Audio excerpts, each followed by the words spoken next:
নমস্কাৰ। অসম চৰকাৰৰ বিভিন্ন পৰীক্ষাত আহি থকা অসম বুৰঞ্জীৰ 5টা গুৰুত্বপূৰ্ণ প্ৰশ্ন হ'ল, তাৰে প্ৰথম প্ৰশ্নটো হৈছে নৰকাসুৰক কোনে হত্যা কৰিছিল? উত্তৰ হ'ল শ্ৰীকৃষ্ণ। দ্বিতীয় প্ৰশ্নটো হৈছে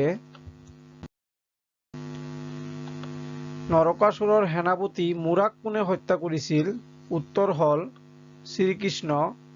3 নম্বৰ প্ৰশ্নটো হৈছে ভগদত্তৰ হাতীটোৰ নাম কি আছিল? উত্তৰ হ'ল সুপ্ৰতীক। 4 নম্বৰ প্ৰশ্নটো হৈছে ভগদত্তৰ বীৰত্বৰ কথা উল্লেখ কৰা মহাভাৰতৰ পৰ্বটোৰ নাম কি? উত্তৰ হ'ল দ্ৰোণ পৰ্ব। আৰু 5 নম্বৰ প্ৰশ্নটো হৈছে ভগদত্তৰ জীয়ৰী ভানুমতীৰ বিয়া কাৰ লগত হৈছিল? উত্তৰটো হ'ল দুৰ্যোধনৰ লগত।